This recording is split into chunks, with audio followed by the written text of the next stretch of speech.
moving large objects.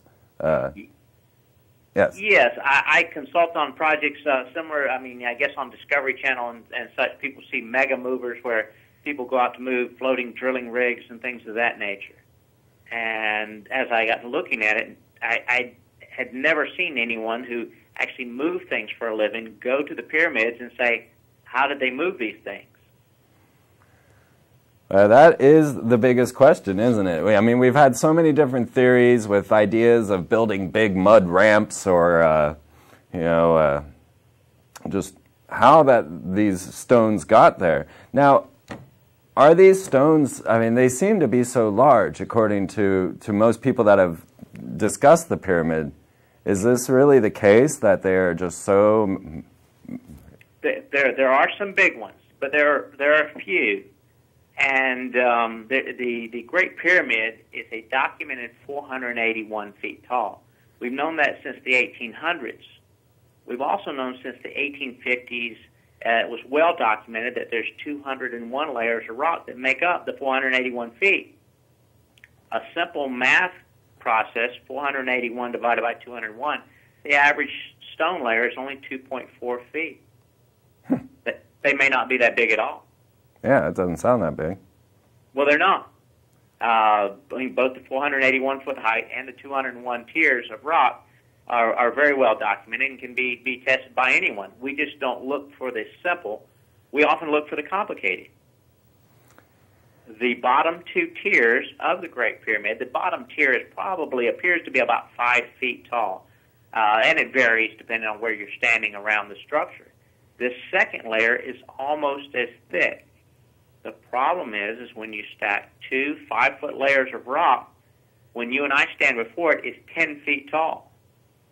The balance of the tiers cascade off apparently to the moon, and the illusion we have is that they're all as big as the one we're standing next to.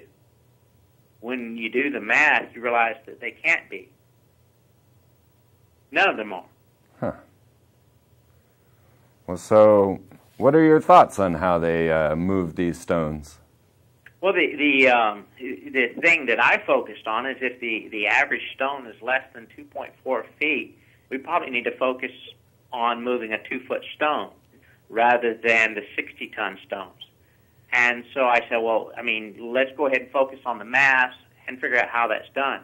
The interesting thing is most people start with the big stone, and if you've never moved anything, I could tell you any kind of roller, sled, ramp theory, and you would be amazed because you've never moved anything larger than a coffee table.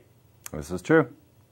The funny thing is, what amazed me when I went and looked at this structure, and this may be the first national or international televised where it's been demonstrated, and it will be. The northeast corner of the Great Pyramid is a naturally existing corner. Now, do we have a shot of that we can... I'm not sure if we have the natural corner. I've got it on my website.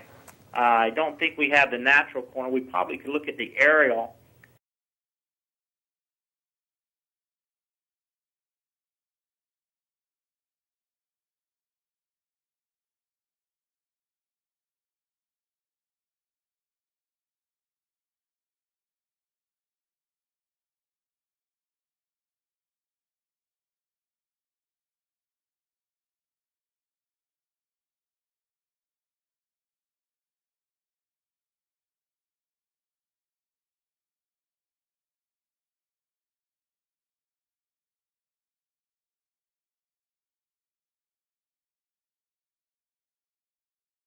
And that might help us a bit.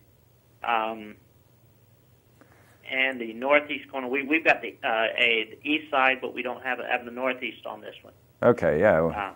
But what I mean by a natural corner, because this astounds me because it's so simple and no one's ever said it out loud. The northeast corner is actually steps cut out of a hill that was already on the plateau rather than rocks piled up. Curious, yeah, I did not know that. And I open with that because once we demonstrate there's one hill, We then also find another hill just off from the southwest corner.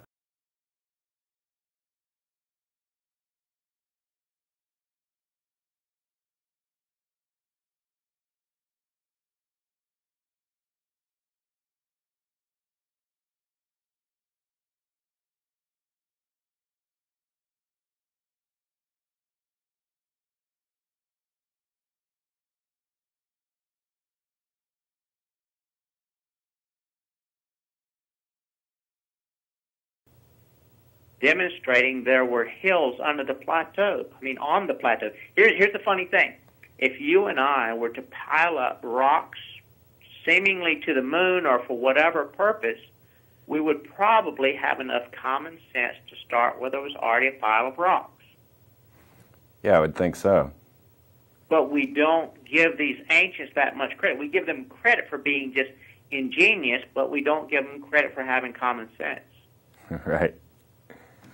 So what they did is just like you and I would do, was actually go to where there was already a pile of rocks and started where they already had a base study. On our website and through some of our other systems, we actually take people through what we call dig profiles, which are very common to oil and gas people, to demonstrate that there are 50-foot tall hills underneath the structure.